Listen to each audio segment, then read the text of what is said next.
Broadcasting not live and not at the Agita Studios, I present to you the Mets 2021 home opener. But not yet, because we have to get to the game first. We left the house at 11 o'clock. Took us about an hour and 25 minutes to get there, so I figured I'd show you the whole hour and 25 minutes. Here we go. Just kidding, I'm not going to do that. I got a ride from Pepe and Lourdes, who live down the block from my house. I basically grew up at their house. I played baseball with their sons. I know them for a very long time. Pepe and Lourdes used to take us to Mets games when we were little, and we used to sit in the picnic area and had a great time. So I'm very thankful for them. And I'm going to introduce you to Pepe and Lourdes in about, I would say, 3 seconds. Yo, videotape for my YouTube channel now. Yeah. Good. Like I'm videotaping right now, guys. Made it one? Yeah. Good. And we're going to come out there too? Well, if you want to. Pepe loves that one. This is Pepe and Lourdes, who live down the block from me, who are nice enough to drive me to the game. And here we are, sitting in traffic because it's New York, and that's what happens. As you can see, the traffic subsided.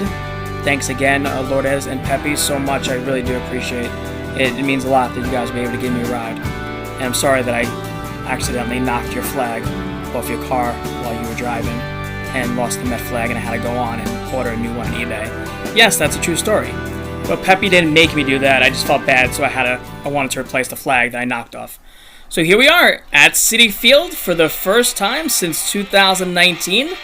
Sorry about the cinematography, but Blair Witch, eat your heart out.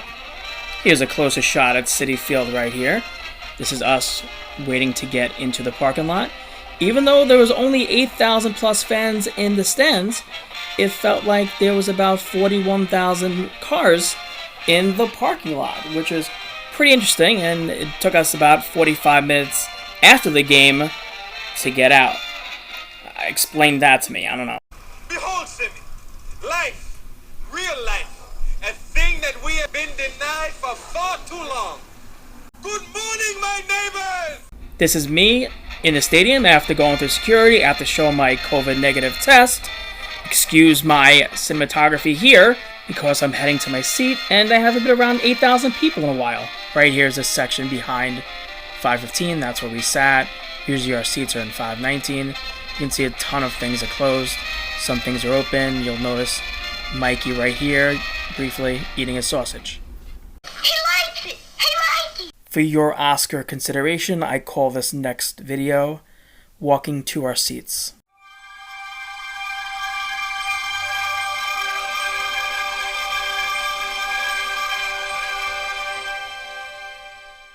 Go Mets! Let's go Mets! Everybody's spaced out. That's good.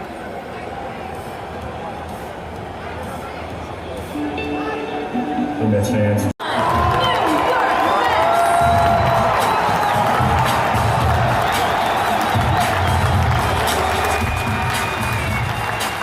Here we are in our seats, 2 pizzans in a pod.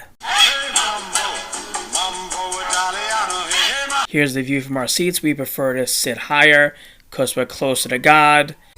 We're on a mission from God. We're not on a mission from God, but he could hear us more clearly from up there when we complain about the Mets. At the end of 2, there is no score. I don't know how to put this, but I'm kind of a big deal. People know me. The legendary Pin Man made an appearance near our section. At the end of 5 innings, score is 1-0. Here's our other friend Mike showing his moves in the other section.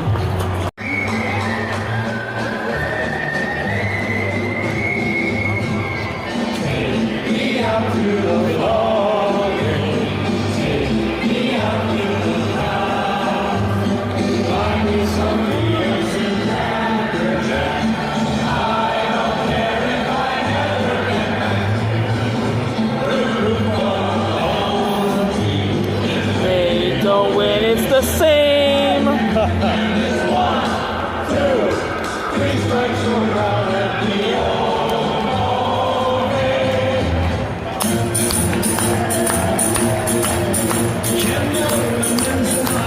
at the end of 7, the Mets are losing 2-1.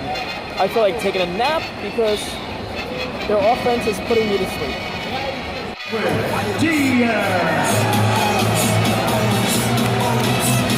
This is how I felt about Edwin Diaz pitching while the Mets were losing 2-1 in the top of the 9th. Then in the 9th inning, this guy came up, the birthday boy, Jeff McNeil. He hit a game-tying home run.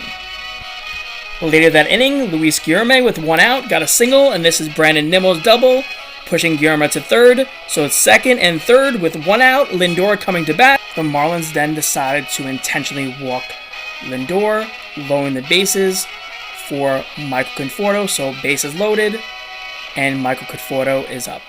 Unless you were living on a rock the last couple of days, you already know what happened. But let me take you to the broadcast booth of Chris and Mike from 5:15, breaking down exactly what happened. Come on, Mike. You got it, baby. You got it. You got it. Here it is. They hit him. It's over. Yeah! You got him on the elbow, right?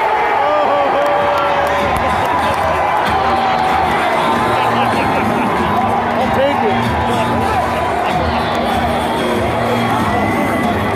The Marlins then challenged the call, but it was held up, and the Mets won.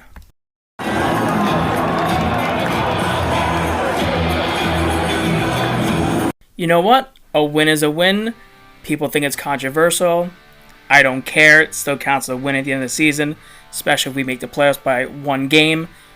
This could be the 1 game why we made the playoffs. Here's my post-game smile outside of Citifield, knowing that some Mets fans are mad how the Mets won the game. I find that hilarious. And how much other fans are talking beep about the Mets. I want them to be hated. Who cares? I want them to be hated like the 86 team, and that worked out for us pretty well. Live in the post-game interview from Pepe's car. Right. Hey, what do you think of the game? It was a great game. I love it. My sausage was nice. The hot dog was great. The French fries, I love it. Wait, you had a okay, you like sweet sausage, right? So it's sweet, you had a sweet sausage, you had a hot dog and French fries? And French fries. Look at you. And I got in the water. And I just had, all I had was a hot dog. I had a little bottle of wine, red wine. Ooh, look at you. Fancy, Lord. It's fancy. I needed my wine. What did you eat? I have a sausage. Okay. And then Arnold brought me a what was the name? Chakatak? Shake Shack. Oh, Shake Shack. Ooh. Hamburger. And they ate my French fries. Oh, look at those guys. Where'd you guys sit? We see. All the way down next to the dugout. Look at you guys. Dugout. Section 12, I think. Fancy pants. Yeah, they were very close to the field. It's the first time I ever been that close to the game. We've been all the way to the top, all the way to the middle, all over. I was up near God, so I sat all the way up. 5:15.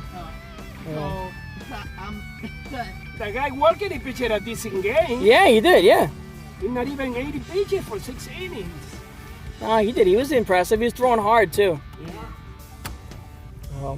Diaz looked very good. Yeah, he didn't give us agita tonight.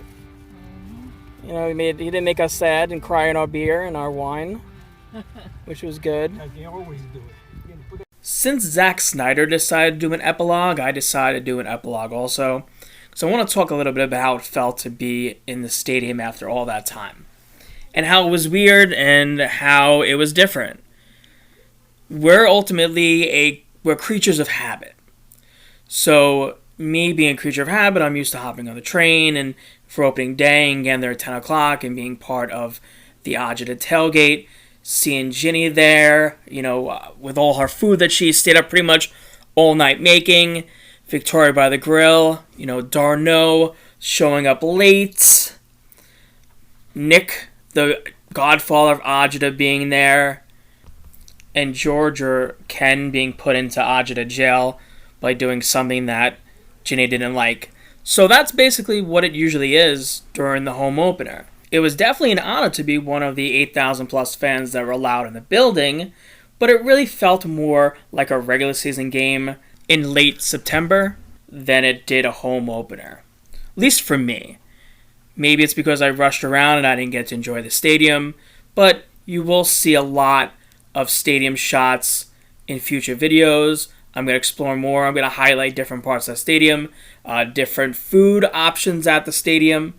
So that should be fun. But for now, that is it. Thank you so much for watching. Thank you so much for listening and supporting the channel. I'm debating on changing the day that I post to Sunday instead of Friday. This way I can do a week in review and kind of a week preview. But I will let you know, and I will see you soon. I didn't hear no bell.